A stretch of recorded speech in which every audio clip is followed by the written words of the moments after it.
Welcome to the Ordinary Marathoner Podcast.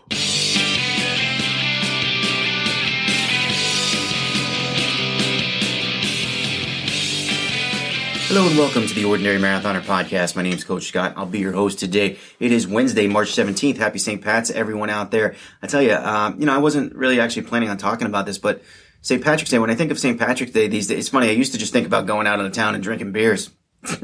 When I lived in New York, that was it. It's like, what bar can we go to that isn't going to be crazy crowded, that we'll be able to get to the bar and order without too much of a hassle? Like, we would try to find, and it doesn't, and in New York, it's like there is none. None of those exist. Everything is crowded on St. Pat's Day. Of course, this year, who knows?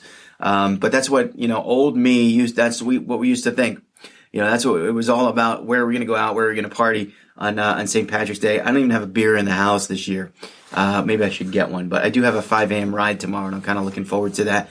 So, that's not going to happen. I did get I got some corned beef though. That's going to happen. But, the diet's actually been good. So the corned beef, I don't know how it was going to work in, but, it will happen. And, looking forward to that actually. I don't know. I'm a corned beef fan. I'm a corned beef fan for sure. Anyway, but when I think of St. Patty's Day now, it always makes me think of the St. Patrick's Day road race in Holyoke. It's the Holyoke St. Pat's road race, St. Patrick's Day road race or something like that. It's a 10K, beautiful, beautiful race. Thousands of people come, people from all over, competitive racers too. They have quite a purse, so they do draw some big athletes, some big names that come in, and people run amazing times in this race. It's incredible. Not me, but other people run amazing times. And last year, obviously, they canceled. And this year, I don't know, but I know it's not happening. I don't know if they've gone virtual, if they've postponed, but it's just not the same. It's just not the same. I tell you, that was always sort of it's like the gateway to spring, or the gateway out of winter into spring race that happens, every year. And I've run it, I think, just twice, but it's every year it's on my mind. Every year, I know one year I was doing the New York City half marathon the same exact day, so I couldn't do that one. And, and now that it's not happening, it makes you feel down, right? It makes you feel sad. Not necessarily pessimistic, but yeah, it brings you down. And, it got me thinking just now about Ironman Texas, which I don't know if it was a 70.3 or full. It might have been a full. Ironman Texas yesterday canceled. Actually, they didn't cancel. They postponed. We got to be careful what we say. They postponed to the fall. This was an April race, I think April 21st or somewhere around there, mid-April race, that they canceled now. So they did give athletes about a month of lead time, which is better than some other races that I've heard have, athletes are coming into town and then they decide to cancel. Very easy to look at this and seem pessimistic, especially if you have races in May, June, July. I have clients doing Ironman Gulf Coast 70.3, Ironman Des Moines. I'm doing Ironman Muscleman 70.3. There's Ironman Lake Placid in July. All those races. I mean, again, Texas, the one state in this loosely held together union. Is that pessimistic? I'm sorry. The one state in this strong, tight, united union that you would have thought would have a race, would not cancel, is Texas. At least that's what you would think. And the fact that it's canceled, postponed. It's disappointing. And especially if you're in the race, it's disappointing. And you're allowed to be disappointed, you are. You're allowed to be disappointed. You've trained you trained a lot. You've trained tons. And you're focused on the race. And and I'm talking to my athletes here, and I'm talking to anyone who's scheduled for a race the next few months, you can't afford to be pessimistic. You can't afford to say, they're probably not going to have this race. Why should I train for it? Why should I bust my butt when I know they're not going to have it anyway? And the answer to that is because you want to race it. You signed up for this. This is your goal. It's about the training. It's not all about the race, guys. It's about the training. It's about getting in shape.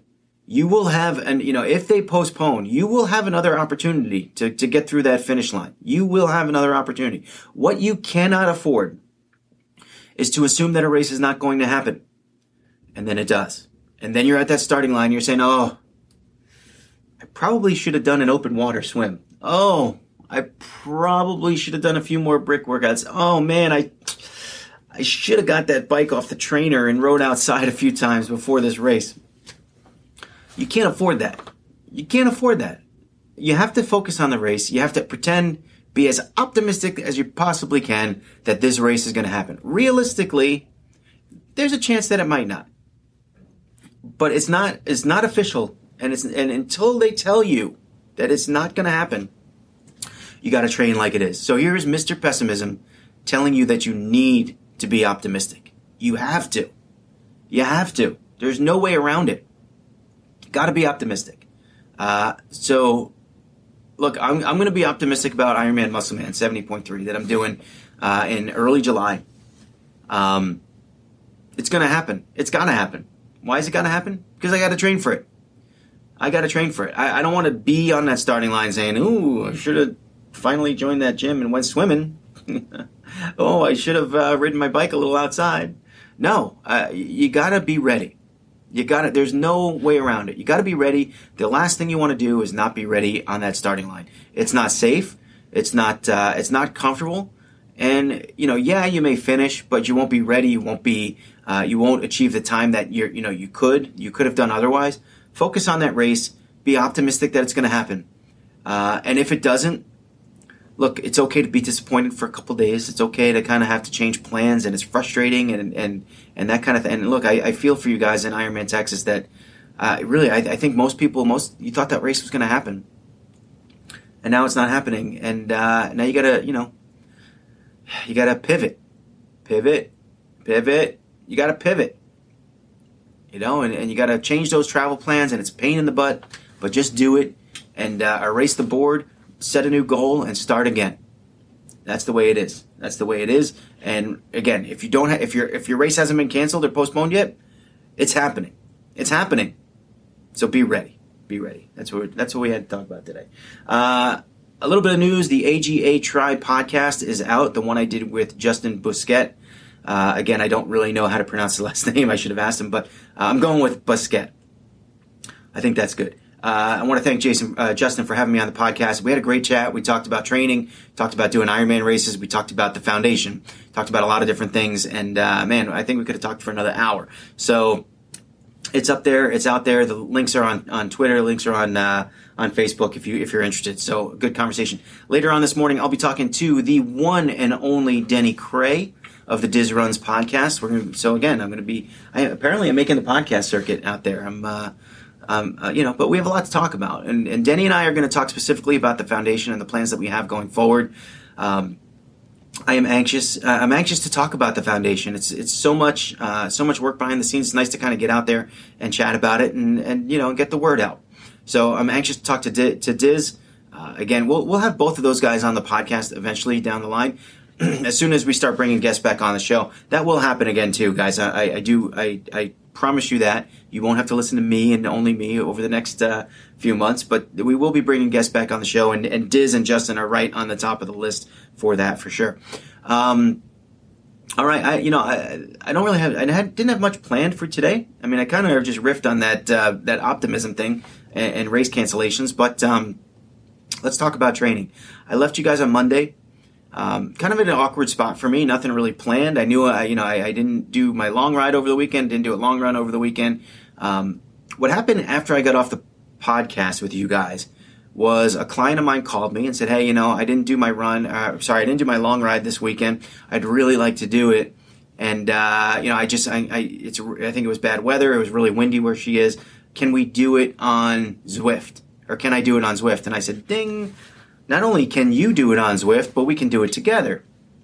Felt great about that. And I'm like, this is my ticket, right? This is what I was looking to do. This is, now I got a long workout and I'm doing it with somebody else, a client, and I feel good about it. So I set up the computer downstairs and we started riding, planned for at least 2 hours in the saddle with the option to do more. And started riding, and we, got the Netflix on. I think I was watching some documentaries, some historical. I was watching documentaries about pirates. Sometimes, when you're on the bike and you just have the Netflix or whatever there, or the Amazon, whatever it may be, whatever streaming service you use, you just see something and you're like, I just need anything that's going to keep my time and hold my interest for for however length I want to be on the bike. So I found this documentary on pirates and just like, all right, let's try that. Press play. I started learning a lot, and I kind of got into the documentary, and about 45 minutes into the ride, the power cut. The power to the computer, to the laptop, to my Zwift cut. And I looked, and it's a common problem only because I'm forgetful. I forgot to plug the laptop in. So it was running on battery power. The battery, it's getting to be an older computer. The battery doesn't last more than an hour. In this case, it didn't last more than 45 minutes. And so my ride dropped. So now my client's out there riding by herself. She did a good job too. She finished it. And I tried. Sometimes it lets you back in, sometimes not. In this case, it didn't. In this case, it wouldn't let me back in. It wouldn't register that. It let me back in, but it wouldn't locate my bike trainer. It wouldn't connect to the trainer. It wouldn't pair. So I had to restart everything, and it wouldn't let me back in. And I was frustrated, and I stopped riding after that. My client, she finished her race, her ride. Good ride, Aaron. Good job. But frustrating, and and I kind of threw a hissy fit, and instead of just getting back on and finishing my time, I was doing a workout too, so I was in the middle of a workout, and it just dropped, and so I just compounded it, was that I was in the middle of a workout and it just stopped, so I was going to have to start all over again, and I didn't want to do that, so I just got off the bike, went upstairs, and continued doing the work that I always do, for the rest of the day. Got to nighttime, and I was feeling frustrated that I cut that ride short. I was just upset, and it's kind of like I was disappointed in myself that I didn't stick it out and just plug the computer back in, reload it, and just ride again. Like what's the purpose of getting upset and getting mad and just not completing the ride? I think also in my head, I was thinking I was there for my client. I was there to ride with her, and now that couldn't happen. So blah, and that's upsetting, and I got upset at myself. And so what I did was, I ran on Saturday on Monday night. I got back on the treadmill at about 8:00, and did a run that I was supposed to do last week that didn't happen right. That never connected. So. I made up for it, and I felt like it was a good, I needed to run. I hadn't run in a while. I hadn't had a successful run. Finally, a successful run, about 4 miles, and look, felt good about it. This is like, trying to feel good, trying to work out, check the boxes, and feel good about doing it, right? Not being pessimistic, right? Trying to do things that will make me feel successful, make me feel accomplished.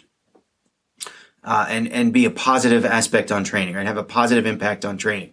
That run certainly did. I needed that run.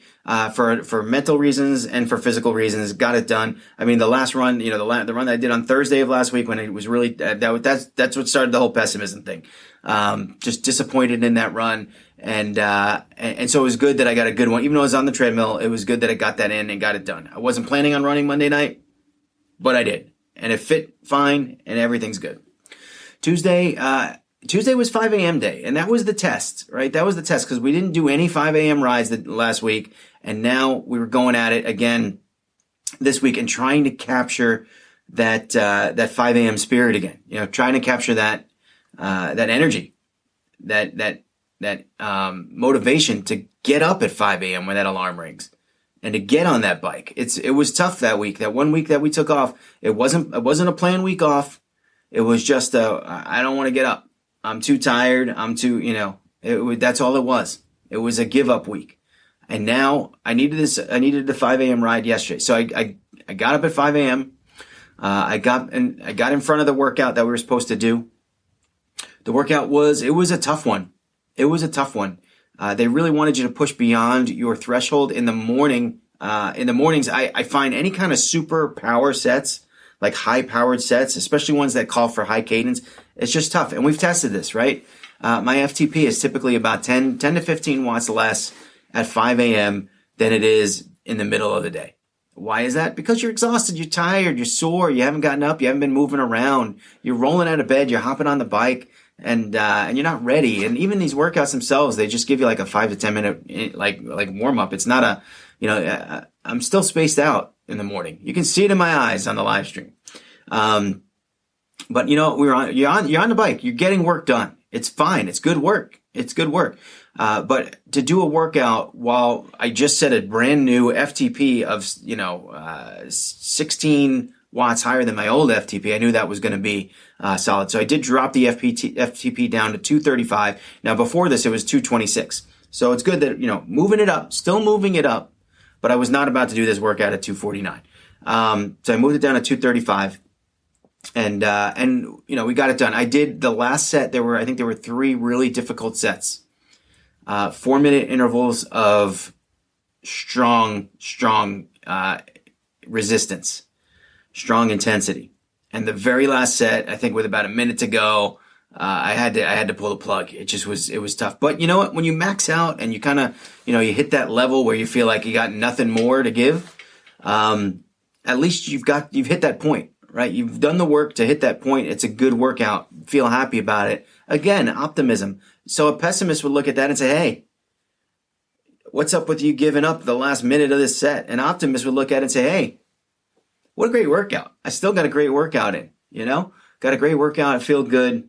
I spent another 20 minutes on the 6 a.m. ride. So that's pretty, it's not the longest I've done, but again, just added bonus extra work that made me feel good about it. Things are going well. So that was yesterday. This morning, we were supposed to get up and do a run at 5 a.m. I got to be honest, I am not feeling 5 a.m. runs.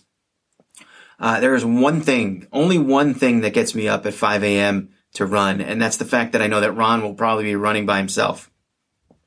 Ron missed the run this morning too, so that means I don't feel so bad. I don't feel so bad. But the thing about the run versus the bike is that typically with the bike, I do longer workouts on the bike.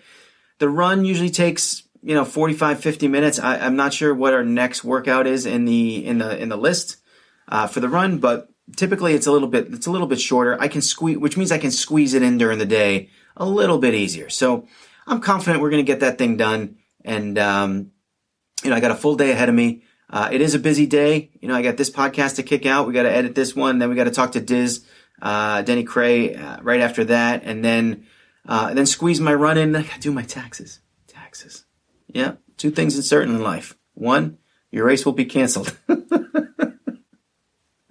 I'm kidding. Optimism, guys. Death and taxes, obviously. Death and taxes. But look, it's happy St. Pat's to you guys today. Take it easy, especially if you got workouts to do today and tomorrow. But if it's your thing, if it's your holiday, enjoy it. Have a good day, and be safe. And man, for me, now I'm looking ahead. Thursday morning, we got the 5 a.m. ride. We got Thursday night trivia. I'm working on our Who Am I trivia. I'm almost done with it, guys. I got like eight of them done. I need 10 to 12. So I got 8 of them done. I'm really looking forward to doing that. You guys seem to enjoy that one the most when we do those ones. So I hope everyone comes to the Thursday night ride this week. And then let's see, Friday, do I take an off day? Friday is supposed to be our Friday 5. I think we're going to do the 5. I think, and depending on this is what I do, right? It's kind of dependent on what time I run and when dinner is. If I show up at the treadmill with a full belly, it's just a nice, easy run. If I show up and I'm feeling good, maybe it's time to go for another personal best there on the 5K. I could certainly see myself doing that this week if I feel okay, if I feel up to the task. Then we'll do the podcast on Friday. We'll do that again. And man, it's a busy week. It feels good. It feels good getting things done. We got a lot of things looking forward to next week. We're going to talk a lot about the Ordinary Marathon, our 10-day virtual race. Guys, we got a lot of things working here. A lot of different parts, a lot of different, the changes that are going to happen to the Ordinary Marathon are phenomenal. You thought this race was the best race before. We are raising the bar this year. It's going to be a great experience. So get on over to ordinarymarathon.com. Get yourself registered. Registration starts at $10. $10. And then everything's kind of a la carte out of there. After that, if you want to add a medal, if you want to add a shirt, we just thought that was the best way to get this race out there to people and have them participate. And this year is going to be it's going to be the best year by far. I'm super, super excited for it. That being said, let's call it a day. Again, patreon.com, visit patreon.com/ordinary marathoner, add yourself to that list, become a patron, and we will read your name out on the podcast and also add you to the scroll that's going to come out in about 3 seconds after I tell you every day is an ordinary day unless you make it extraordinary. So get after it, guys.